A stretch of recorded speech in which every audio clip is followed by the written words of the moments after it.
민수기 21장 어찌하여라는 제목으로 말씀 전하겠습니다. 본문에서는 불뱀이 등장합니다. 무엇인가? 징계입니다. 누가 징계하느냐? 하나님입니다.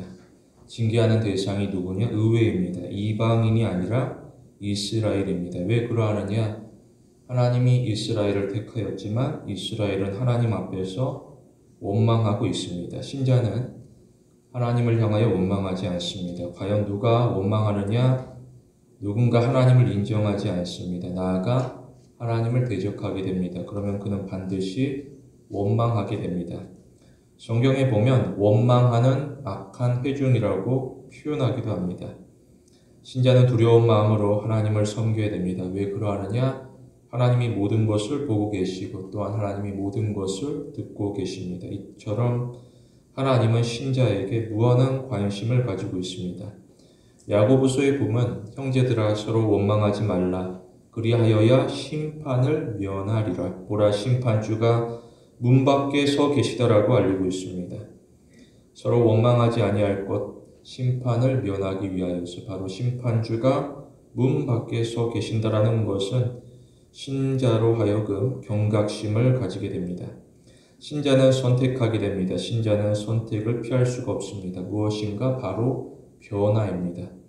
이전에는 원망할지라도 이후로는 원망해서는 안 됩니다. 그런데 사람이 주님을 따르고자 하지만 변화를 거부하게 됩니다. 무엇하느냐? 사람은 이 땅에 속한 거짓된 평안을 사모하게 됩니다.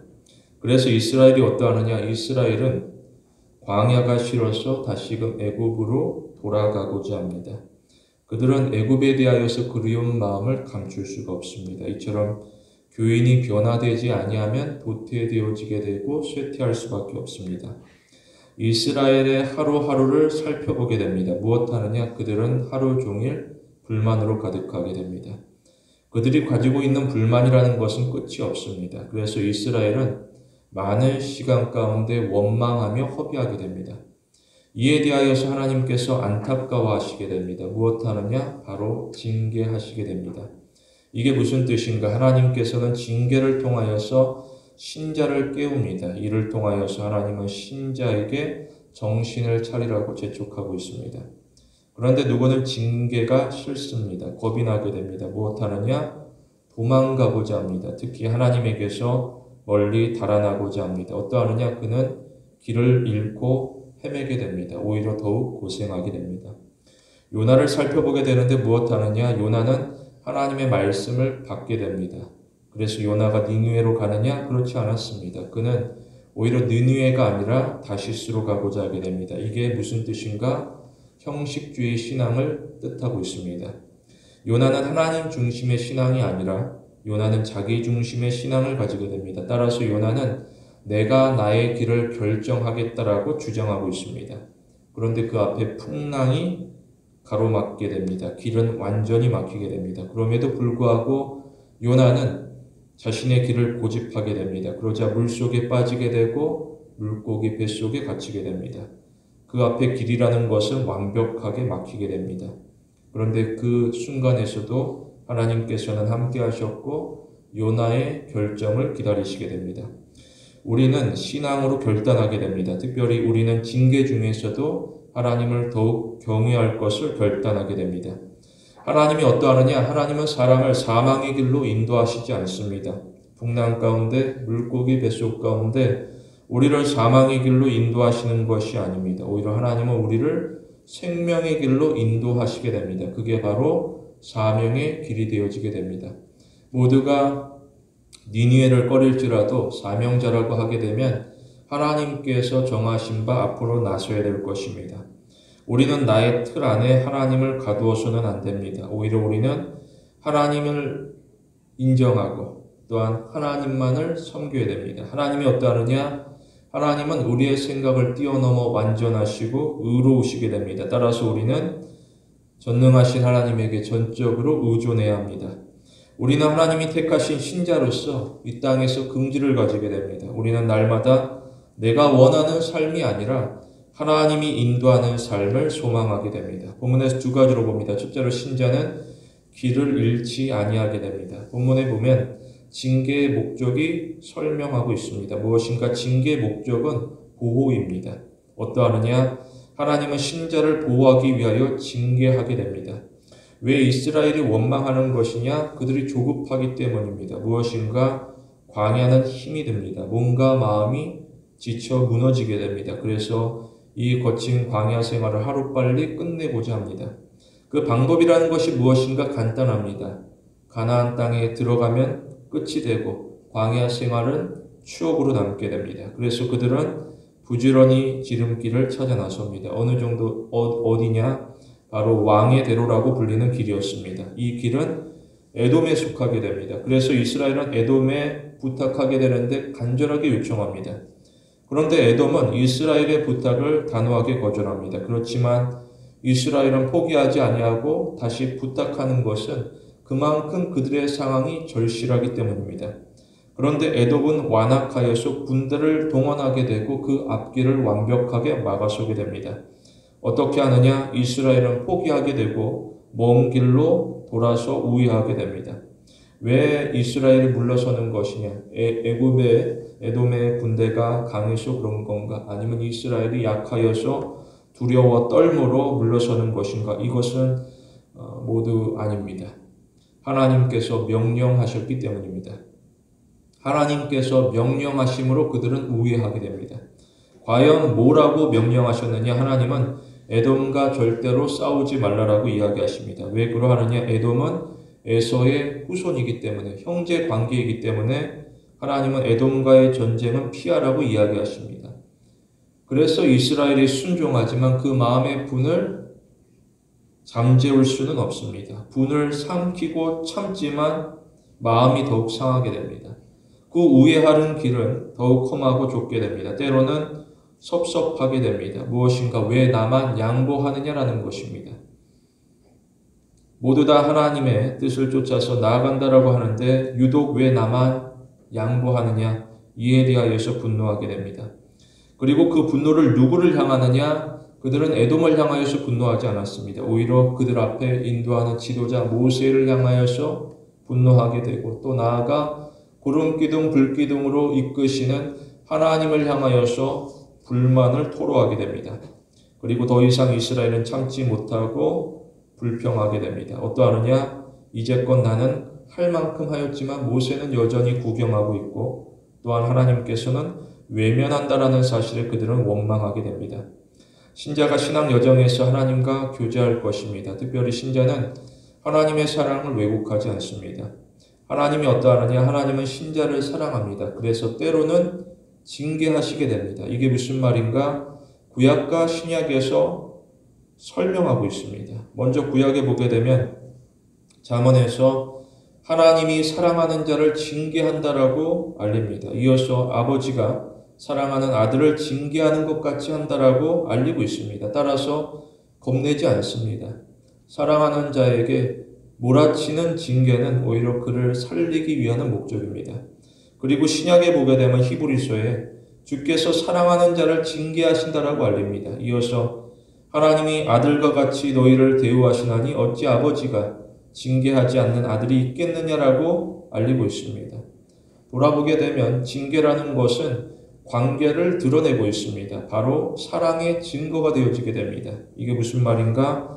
그는 더 이상 나에게 아무개가 아닙니다. 오히려 내가 사랑하고 보호하는 자녀라는 선포가 되어지게 됩니다. 이처럼 하나님은 신자에 대하여 책임감을 가지고 올바른 길로 이끌어 가시게 됩니다. 그런데 누구는 하나님의 책임감에 대하여서 부담을 느끼게 되고 하나님의 인도에 대하여서 거부하게 됩니다. 어떠하느냐? 마치 탕자와도 같습니다. 탕자가 무엇하느냐? 탕자는 아버지의 곁을 떠나게 됩니다. 그리고 세상에서 자기 마음대로 살아가게 됩니다. 이처럼 사람들이 하나님의 계획을 무시하고 오직 자신의 계획에만 민감하게 반응하게 됩니다. 그런데 그 결과를 돌아보면 어떠하느냐? 그 결과는 언제나 비참할 뿐입니다. 그는 더욱 고생하게 되고 결국 그는 후회하게 됩니다. 우리는 신앙 여정에서 곁길로 가지 않습니다. 우리는 하나님이 정하신 길을 따라가면서 견디고 인내할 것입니다. 오늘날에도 사람들이 저마다 수고하게 됩니다. 사람들은 일정을 통제하게 됩니다. 그러면서 사람은 주어진 시간 가운데 더 많은 성과를 얻고자 노력하게 됩니다. 그런데 사람이 생각지도 못하는 문제를 만나기도 합니다. 그러면 사람이 몹시 당황하게 됩니다. 신자는 현재에 집착하지 않습니다. 그리고 신자는 과거에 매달리지도 않습니다. 오히려 우리는 시간이 아니라 하나님을 의지해야 될 것입니다. 무엇인가 하나님은 신자를 올바른 길로 인도하신다는 것입니다. 우리는 영원하신 하나님의 통치 아래 거하게 됩니다. 우리의 관심이라는 것은 안전한 도피처가 아닙니다. 내가 비록 광야에 있을지라도 우리의 관심은 안전한 도피처가 아니라 하나님의 품 안에 거하는 것이 되어야 될 것입니다. 이미 우리는 하나님 안에서 안전합니다. 따라서 우리의 관심은 신앙의 성장이 되어지게 됩니다. 금은보화를 꿈꾸면서 주님을 따라가는 것이 아니라 주님을 닮아가기 원하는, 하나님을 기쁘시게 하는 신앙인으로서 성장하기를 소원하게 됩니다. 바로 이를 위하여서 하나님께서 징계하셨고 가르치시고 훈련하시고 교정하시게 됩니다. 우리는 광야 같은 이 땅에서 내가 누구인가, 바로 하나님의 자녀라는 사실을 입증해야 될 것입니다. 저마다 보폭은 서로 다르게 됩니다. 그러나 하나님께서는 신자에게 맞추어 인도하시게 됩니다. 우리는 그저 성실한 자세로 인자하신 하나님을 따라가야 할 것입니다. 둘째로 신자는 하나님이 정하신 길로 힘있게 나아가야 됩니다. 본문에서는 계속해서 징계의 목적을 기록하고 있습니다. 무엇인가 징계의 목적은 정결입니다. 어떠하느냐? 하나님은 신자가 정결하도록 징계하시게 됩니다. 불뱀이 다가오게 되는데 참으로 무섭습니다. 사람들이 불뱀에게 더 이상 다가오지 아니하도록 경고하게 됩니다. 그러나 불뱀은 물러서지 아니합니다. 오히려 불뱀들이 포위하고 사납게 공격하게 됩니다. 이 불뱀들은 한두 마리 정도가 아니었습니다. 많은 숫자가 한꺼번에 달려들게 됩니다. 특별히 불뱀은 독을 가지고 있습니다. 그래서 사람이 물리게 되면 고열에 시달리게 됩니다. 마치 불과 같은 고통을 느끼게 됩니다. 매우 괴로워하고 급기야 숨을 거두게 됩니다. 이에 대하여서 이스라엘이 대처할 수 있는 방법이 아무것도 없습니다. 그들은 무기력한 존재입니다. 그러한 중에 교인이 무엇할 것인가? 원인을 점검할 것입니다. 그래야 문제를 해결할 수 있습니다. 과연 그들에게 진정 문제가 무엇인가? 그들의 문제는 눈앞에 보이는 불뱀이 아닙니다. 오히려 그들의 문제는 자기 자신이었습니다. 어떠하느냐? 이 불뱀들은 그저 하나님에게 복종할 뿐입니다.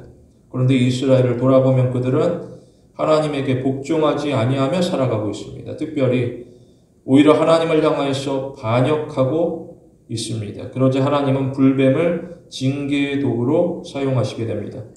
이를 통하여서 이스라엘은 다시금 고개를 들어서 하나님을 바라보게 됩니다. 그리고 오직 하나님에게 도움을 청하게 됩니다. 왜냐? 나는 무기력하기 때문에. 오히려 하나님의 전능하심을 의지할 수밖에 없습니다. 이처럼 신자가 하늘을 우러러 기도하게 됩니다.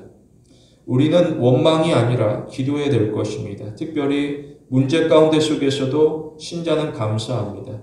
감사로 말미암아 기도는 지속되어지게 됩니다. 그런데 누구는 기도에 대하여서 답답하게 여기게 됩니다. 왜냐? 기도의 응답이 느리기 때문입니다.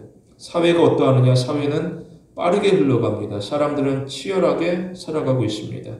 그러면서 서로 간에 조용히 비교하게 됩니다. 그리고 그 결과에 주목하게 됩니다. 무엇인가? 누구는 저만치 달려가고 있습니다. 그런데 나는 이만큼 뒤처지게 됩니다. 그러면 마음이 쓰라리게 됩니다.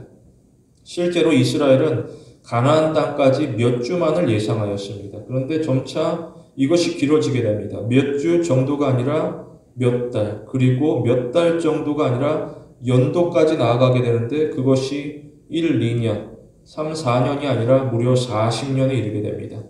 그러면서 그들이 이룬 일이 무엇인가? 그들이 이룬 일은 아무것도 없습니다. 그저 광야에서 맴돌뿐입니다. 그야말로 세상에서 저 멀리 뒤처져서 마치 실패자와 같이 살아가게 됩니다.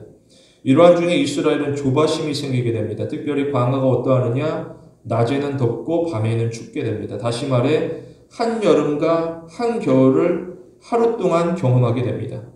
이러한 일상이 매일 반복되어지게 되면 사람이 더욱 거칠어질 수밖에 없습니다. 그러나 신자는 세상의 사람들과 경쟁하지 않습니다. 이스라엘은 피해자가 아닙니다. 내가 하나님 앞에 징계를 받아서 나는 피해를 입고 있다. 우리를 광야로 인도하셨는데 매장지가 없어서 우리를 광야로 인도하는 것이냐? 마치 자신을 피해자처럼 여기는 것이 아닙니다. 오히려 우리의 신앙이 성숙해지기를 원하는 하나님의 뜻을 살피며 내가 온전한 그리스도인으로 세워지기를 강구해야 될 것입니다. 따라서 이스라엘은 자기를 비워야 됩니다. 그리고 하나님을 신뢰해야 됩니다. 특별히 신자는 나를 내려놓는 기쁨을 놓치지 않습니다. 나를 내려놓게 되면 우리 가운데 하나님이 주시는 기쁨이 채워지게 됩니다. 그러면서 신자는 다듬어지게 됩니다. 특별히 신자는 하나님이 나를 사랑하시듯 더욱 하나님을 사랑해야 됩니다. 그러면 시간이 지나도 기도하지만 마음이 식지 않습니다. 오히려 시간이 지날수록 기도가 깊어질수록 마음은 더욱 뜨거워지게 됩니다. 이처럼 우리는 결과가 아니라 과정을 즐겨야 됩니다. 응답이라는 것이 무엇인가? 응답이라는 것은 나의 계획이 아닙니다. 응답이라는 것은 하나님의 계획입니다. 따라서 신자는 하나님이 허락하기까지 오래 참게 됩니다. 물론 신자가 수고합니다. 저마다 자신이 할 일을 하게 됩니다. 동시에 신자는 하나님이 하실 일을 바라보게 됩니다. 하나님의 도우심을 구하게 됩니다. 본문에 보게 되면 하나님께서는 이스라엘에게 해결책을 제시하시게 됩니다. 그게 무엇인가? 녹뱀입니다. 뭐 하느냐? 녹으로 뱀을 만들라. 그리고 그것을 바라보아라라는 것입니다. 그러면 죽지 아니할 것이고 살아남게 되는데 반드시 살아남게 됩니다. 그런데 누구는 눈앞에 이글거리는 문제에 압도당하게 됩니다. 그래서 그는 전능하신 하나님이 말씀이 들리지 아니하게 되고 그 말씀이 그 마음 가운데 심겨지지 아니하게 됩니다. 대신 그는 자신이 할 수 있는 또 다른 일을 찾게 됩니다. 부지런히 내가 할 수 있는 일을 찾게 됩니다. 그러나 그는 결국 실패하게 되고 멸망 가운데 죽음을 맞이할 수밖에 없습니다. 왜냐? 이 땅 가운데 분명 사람이 할 수 있는 일이 있지만 동시에 사람이 할 수 없는 일도 있기 때문입니다. 우리는 징계 가운데 자신의 연약함을 인정해야 될 것입니다. 그리고 우리는 하나님의 전능하심을 강하게 붙들어야 됩니다. 히브리서에 보게 되면 내 아들아 주의 징계하심을 경히 여기지 말며 그에게 꾸지람을 받을 때에 낙심하지 말라라고 알리고 있습니다. 우리가 징계 가운데 합당하게 반응하게 됩니다. 무엇인가 두 가지입니다. 성경이 가르치는 대로 우리는 하나님의 징계를 가볍게 여기지 않습니다. 그리고 우리는 하나님의 징계로 말미암아 낙심하지도 않습니다. 그 이유가 무엇인가? 우리는 하나님의 사랑을 확신하기 때문입니다. 하나님은 징계 가운데 속에서도 사랑을 부어주시게 됩니다. 하나님이 어떠하느냐? 하나님이 바라는 것은 우리가 무너지는 것이 아닙니다. 오히려 하나님은 우리를 일으켜 세우기를 원합니다. 야곱이 쓰러져 지칠 때에도 언제나 하나님께서는 그를 일으켜 세워주셨고 그의 이름을 더 이상 야곱이 아니라 이스라엘로 부르시며 그에게 축복하시게 됩니다. 그러므로 예배자는 시편의 말씀과 같이 내 영혼아 너가 어찌하여 낭망하며 어찌하여 내 속에서 불안하여 하는 것 너는 하나님을 바라라고 우리 가운데 외치게 됩니다. 우리는 하나님의 사랑을 이용하지 않습니다. 이것은 부정한 마음입니다. 오히려 우리는 깨끗한 마음으로 하나님을 섬기게 됩니다. 그러면 하나님이 우리 가운데 새로운 일을 시작하시게 됩니다. 우리는 복잡한 현대사회에서도 여전히 우리 가운데 주어진 그리스도인의 책임을 다해야 될 것입니다. 우리 모두 앞서 인도하시는 하나님을 신뢰하는 성도가 되길 원합니다. 우리에게 목적지라는 것은 광야가 아닙니다. 우리의 목적지는 가나안 땅, 하나님께서 약속하신 곳을 향하여 우리는 나아가게 됩니다. 이것을 다른 누구가 아니라 바로 하나님께서 친히 약속하시고 보증하시게 됩니다. 이에 대하여 사람들이 어떠하느냐? 이 사실에 대하여서 분명하게 믿고 있느냐? 그렇지 않습니다. 때로는 의심하기도 하고 나아가 불신하기도 합니다. 이것은 믿지 않는 사람들의 이야기가 아닙니다. 오히려 교회 가운데 함께 신앙생활을 한다라고 하지만 누군가는 하나님에 대하여서 의심하기도 하고 나아가 불신하기도 합니다. 왜 그러하느냐? 우리 가운데 마주하는 현실이 암담하기 때문입니다. 그래서 사람들은 목적지를 은근히 따로 정하게 됩니다. 아브라함과 함께 롯이 길을 나섰지만 롯이 어떠하느냐? 그는 결국 소돔으로 떠나게 됩니다. 사람들이 봤을 때에는 이보다 더 좋은 대안은 없을 것만 같습니다. 그런데 소돔이 어떻게 되느냐? 결국 불에 타고 잿더미만 남게 됩니다. 이처럼 목적지라는 것은 사람이 정하는 것이 아니라 하나님께서 정하신 것이고 신자는 순종할 뿐입니다. 우리는 하나님의 시선으로 이 땅을 돌아보게 됩니다. 잠언에 보게 되면 어떠한 길은 사람이 보기에 바르나 필경은 사망의 길이라고 알리고 있습니다. 우리는 지금 나에게 주어진 하나님께서 부르신 자리에서 최선을 다합니다. 때로는 광야입니다. 그럴지라도 순종합니다. 그리고 가나안 땅입니다. 그 땅 가운데 속에서도 역시 순종해야 할 것입니다. 언제나 핵심은 자리나 환경이나 상황이 아니라 우리의 믿음이고 우리의 순종입니다. 우리는 어떠한 상황 가운데 속에 처했더라도 하나님을 향한 순종을 멈추지 않습니다. 우리는 이 땅에서 두 마음을 품지 않습니다. 예수님을 살펴보면 어떠하느냐? 예수님께서는 올곧은 마음으로 하나님을 바라보며 앞으로 나아가게 됩니다. 특별히 예수님께서는 모세가 광야에서 뱀을 든 것 같이 인자도 들려라 하리라고 이야기하시게 됩니다. 이것이 바로 죽음에 대하여서 십자가에 대하여서 언급하시는 것입니다. 십자가가 어떠하느냐? 불뱀의 독보다도 더 뜨거운 고통스러운 괴로움입니다. 그래서 예수님께서도 고민하시게 됩니다. 뭐라고 하느냐? 예수님은 하나님을 향하여 내 아버지여 만일 할만하시거든 이 잔을 내게서 지나가게 하옵소서라고 간구할 수밖에 없었습니다. 그럴지라도 예수님께서는 마음을 굳게 하시고 순종하시기에 힘을 다하시게 됩니다. 이에 대하여서 빌립보서에서 자기를 낮추시고 죽기까지 복종하셨으므로 곧 십자가에서 죽으셨다라고 알리고 있습니다. 우리가 복종하게 되는데 나를 살리면서 복종하는 사람이 누가 있겠습니까? 오히려 나를 죽임으로 말미암아 죽기까지 복종할 뿐입니다. 신자는 세상에서 쉬운 순종을 선택하지 않습니다. 어려울지라도 하나님께서 원하시고 기뻐하시게 되면 마땅한 순종을 우리는 하나님께 올려드려야 됩니다. 특별히 신자는 예수 그리스도를 본받으며 살아가게 됩니다. 로마서에 보게 되면 하나님이 미리 아신 자들로 또한 그 아들의 형상을 본받게 하기 위하여 미리 정하셨다라고 알리고 있습니다. 왜 하나님께서 우리를 택하셨느냐? 바로 예수 그리스도를 본받게 하기 위하여 우리를 택하셨고 정하셨다라고 설명해 주고 있습니다. 이스라엘이 어떠하느냐? 후에 이스라엘은 광야를 지나 가나안 땅을 차지하게 됩니다. 마치 꿈같이 여겨졌던 일상이 그들의 눈앞에 현실로 다가오게 됩니다. 이에 대하여서 성경은 이스라엘의 수고를 강조하지 않았습니다. 오히려 하나님의 전적인 헌신을 강조하게 됩니다. 뭐라고 하느냐? 여호수아 말미에 보게 되면 하나님이 이스라엘에게 말씀하신 선한 일이 하나도 남음이 없이 다 응하였다라고 알리고 있습니다. 하나님께서 왜 광야로 인도하시느냐? 그런데 그것이 가만히 돌아보게 되면 우리 가운데 허락하신 선한 일이라는 것을 마침내 스스로 발견하게 됩니다. 우리는 기대를 가지고서 신앙생활을 하고 있습니다. 특별히 우리는 하나님에 대하여서 순종을 주저하지 않습니다. 이를 위하여 우리에게는 의지의 행위가 필요합니다. 신자는 자기의 의사를 분명하게 밝혀야 됩니다. 사람들은 세상을 쫓아갈지라도 신자는 하나님을 따라가야 합니다. 특히 우리는 구원의 역사를 이루어 가시는 하나님의 주권을 확신합니다. 이 땅에서 시련과 징계는 잠시뿐입니다. 우리는 잠시뿐인 이 땅의 삶 가운데 속에서도 주저하지 말고 무너지지 말고 믿음으로 한 걸음씩 한 걸음씩 전진해 나아가야 될 것입니다. 그렇다라고 하면 우리 앞에 하나님께서 예비하신 영원한 상급이 우리를 맞이하게 됩니다. 따라서 우리는 오늘의 작고 평범한 일상이라 할지라도 원망으로 보내는 것이 아니라 오히려 감사로 보내게 됩니다. 여전히 우리는 하나님의 은혜 아래 살아가고 있고 또한 하나님의 은혜 아래 살아가고 있음을 믿음으로 고백해야 될 것입니다. 우리 모두 하나님의 은혜에 합당한 삶을 사는 성도가 되길 원합니다. 말씀을 맺겠습니다. 하나님의 징계라는 것은 고통으로 끝나지 않습니다. 오히려 하나님의 징계는 가만히 살펴보면 은혜로 마무리되어지게 됩니다. 이러한 중에 우리는 집중력을 발휘해야 됩니다. 무엇인가 우리는 하나님의 거룩하심에 참여해야 됩니다. 데살로니가 전서에 보게 되면 하나님이 우리를 부르신 것은 부정하게 하심이 아니라 거룩하게 하심이라고 알리고 있습니다. 우리가 이 땅에서 잘 먹고 잘 사는 것을 위하여서 하나님 앞에 부르심 받은 것이 아닙니다.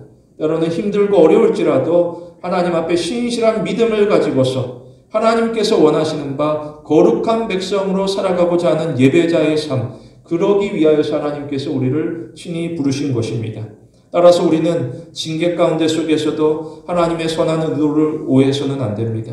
오히려 우리는 더욱 하나님의 약속에 집중할 것이고 나아가 하나님에게 온 마음을 다하여 충성해야 될 것입니다. 성도 여러분, 하나님과 동행하는 이 거룩한 여정 가운데 하나님과 인격적인 교제를 나누며 즐거움을 누리는 귀한 신앙의 성도가 되길 원합니다.